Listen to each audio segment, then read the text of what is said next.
అందరికీ నమస్కారం. తెలుగు కథల సంపుటికి స్వాగతం. చందమామ కథల్లోని పంచాయుధుడు అనే కథ ఇప్పుడు చెప్పుకుందాం.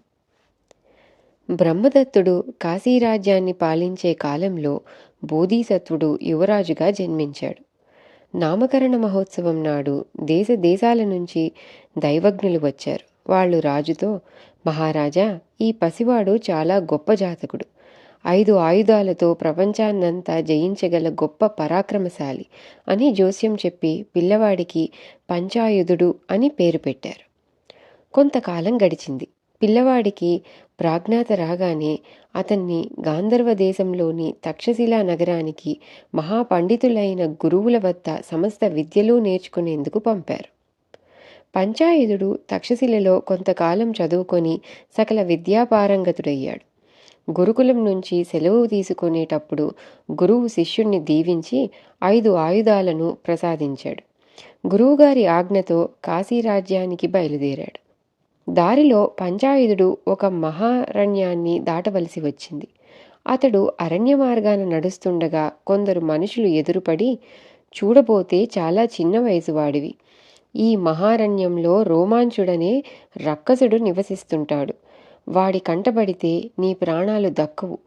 అందువల్ల ఈ మార్గం వదిలి మరొక మార్గాన అరణ్యం దాటడం క్షేమం అని సలహా ఇచ్చారు. ఈ మాటలేవి పరాక్రమశాలి అయిన పంచాయుధుడు పట్టించుకోలేదు. అతడు ఆ అరణ్య మార్గాన్నే నడవసాగాడు.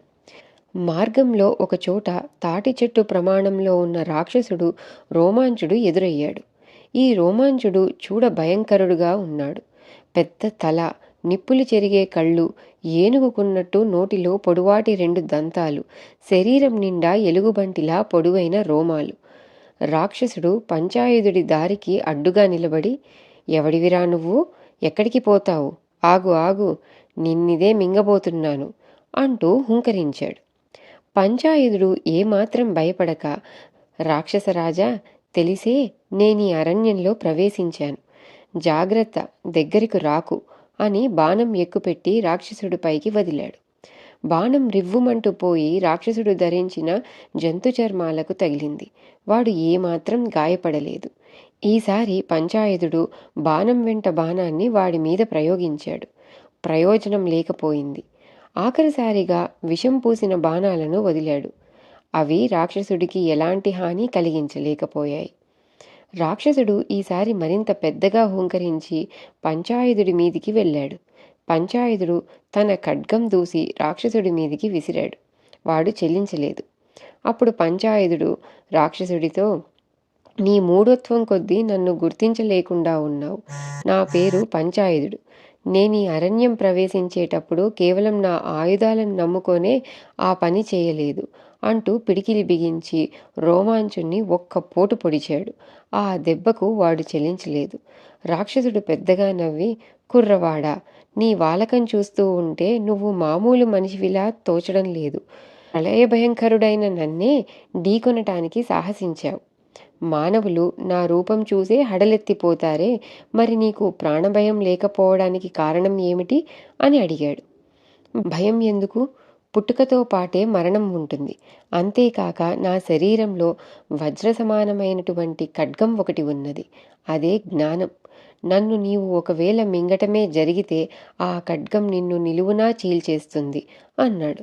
రాక్షసుడు 1-2 క్షణాలు ఆలోచిస్తూ ఊరుకొని, కుర్రవాడా, నువ్వనే దాంట్లో ఏదో సత్యం ఉన్నట్టు నాకు అనుమానం కలుగుతున్నది. ఏది ఏమైనా నువ్వు నిర్భయుడివి, శూరశిఖామణివి.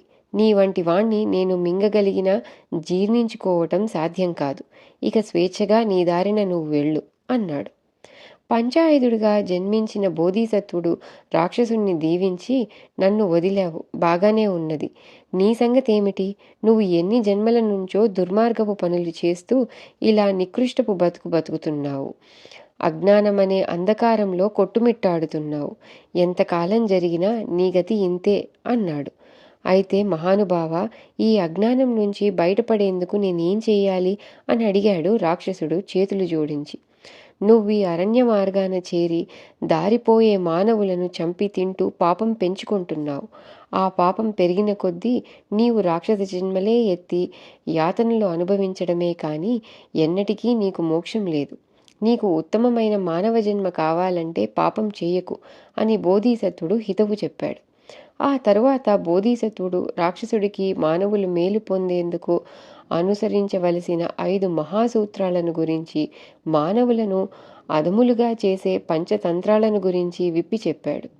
ఆనాటి నుంచి రోమాంచుడు తన రాక్షస కృత్యాలు మాని అరణ్యంలో ప్రయాణించే బాటసారులకు తన ఇంట ఆతిథ్యం ఇస్తూ గొప్ప ధర్మబుద్ధి కలవాడని పేరు తెచ్చుకున్నాడు.